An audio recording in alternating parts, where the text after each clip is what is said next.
Gabriela, anakku sayang. Bagian 4. Masa kehamilanku.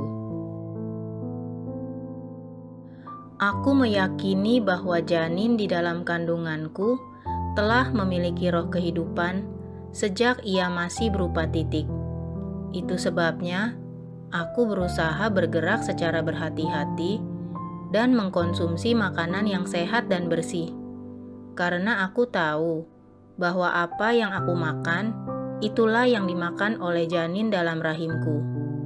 Aku dan bayiku telah memiliki ikatan batin yang kuat sejak ia berada dalam kandunganku. Ia bisa merasakan kesedihan dan kebahagiaanku lewat tendangan-tendangan kecil yang dilakukannya dari dalam perutku. Setelah dokter kandungan menyatakan aku benar-benar hamil, kami pulang ke rumah dengan penuh sukacita. Di rumah, mamaku juga sudah menunggu kepulangan kami dengan penuh kebahagiaan. Sebelumnya, aku telah memberitahu mamaku via telepon bahwa dokter mengatakan aku benar-benar hamil. Suara mamaku terdengar sangat bahagia di telepon, mendengar kabar gembira yang aku sampaikan. Mamaku bahagia karena akan segera memiliki cucu pertama di usianya yang saat itu menjelang 65 tahun. Sesampainya di rumah, mamaku memberi selamat kepada kami berdua atas kehamilanku. Sebaliknya, aku juga memberi selamat kepada mamaku yang akan segera menjadi seorang oma. Beberapa minggu setelah aku dinyatakan hamil, acara wisudaku pun tiba. Aku diwisuda pada hari Sabtu, tanggal 25 November tahun 2006. Usia kandunganku saat itu 2,5 bulan. Pada hari wisuda itu, aku merasa sangat bahagia sebab mendapat 2 kebahagiaan sekaligus. Kebahagiaan lulus kuliah dan kebahagiaan sebentar lagi akan memiliki baby. Setelah aku menyelesaikan kuliahku, aktivitasku menjadi lebih senggang. Aku sudah tidak perlu lagi bolak-balik ke kampus setiap hari untuk mengikuti perkuliahan malam. Kegiatanku hanya sebatas membantu usaha kecil-kecilan milik suamiku. Mempersiapkan nama bayi.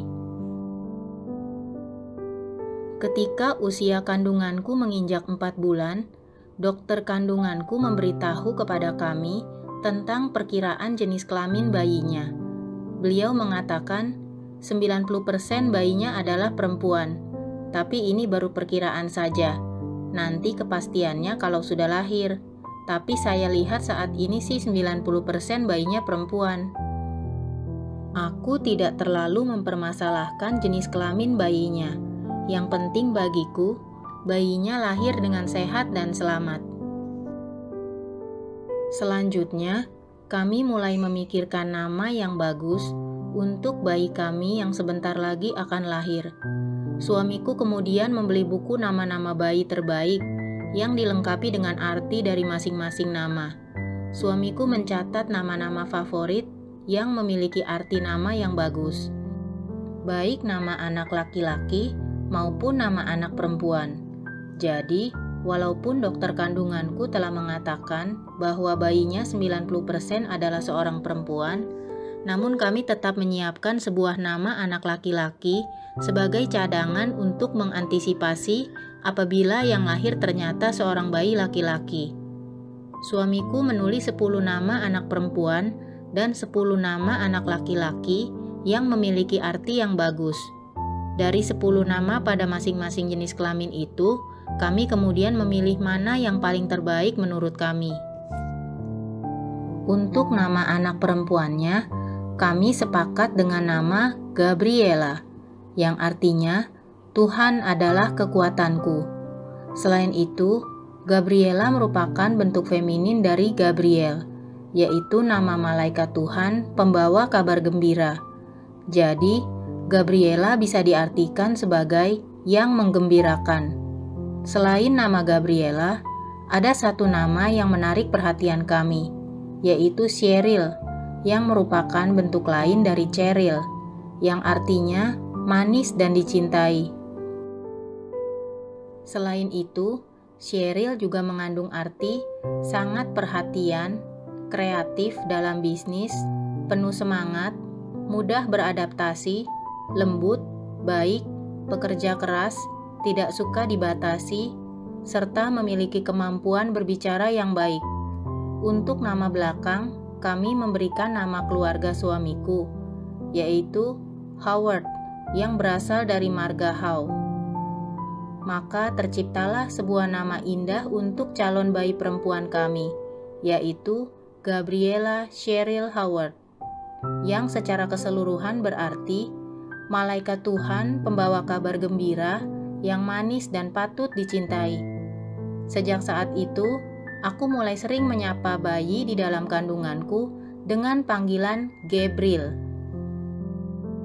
si pembawa keberuntungan.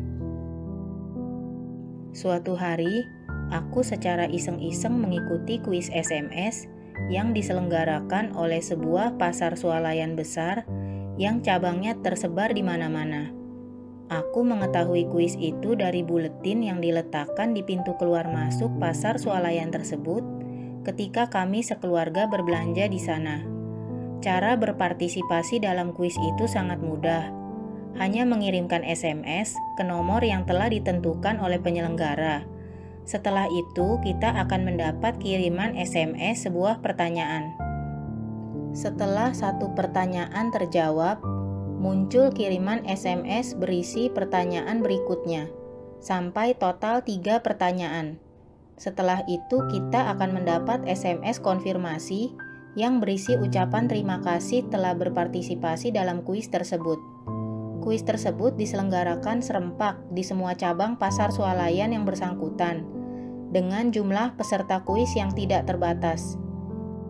Jadi, siapa saja yang mengirim SMS dan menjawab 3 pertanyaan secara benar, akan memiliki kesempatan untuk memenangkan hadiah berupa voucher belanja senilai Rp1.000.000 yang diundi secara acak setiap minggunya. Karena pasar swalayan itu memiliki cabang yang cukup banyak di seluruh wilayah Indonesia, maka otomatis peserta kuisnya juga banyak. Alhasil, saingannya pasti banyak sekali.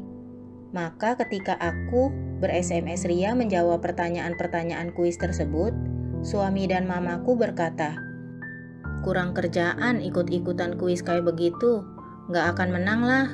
Yang jawab kuisnya pasti banyak banget. Gimana bisa menang kalau banyak saingan?" Dan aku menjawab keduanya dengan pede tingkat tinggi.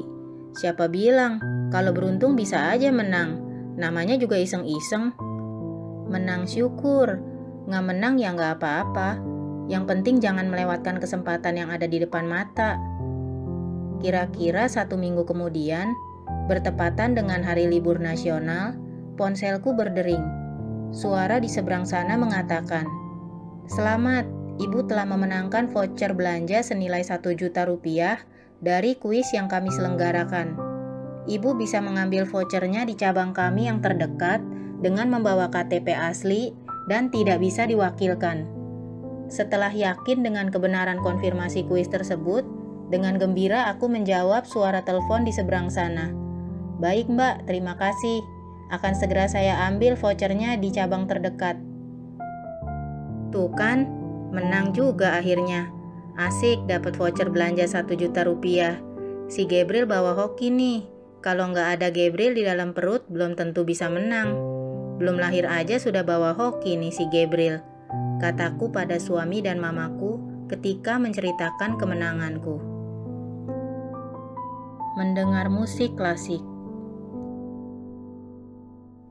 Menurut berbagai informasi yang kudapatkan, baik lewat internet maupun lewat dokter kandungan, saat kehamilan memasuki usia 5 bulan, sistem pendengaran janin mulai terbentuk.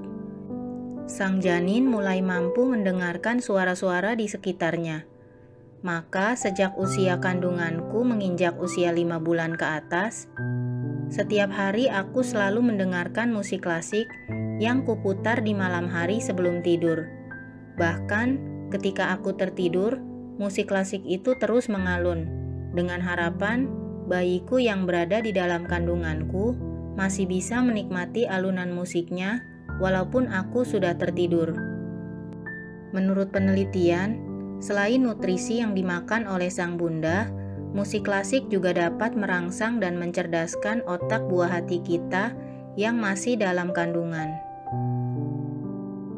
Persiapan menyambut kelahiran sang buah hati.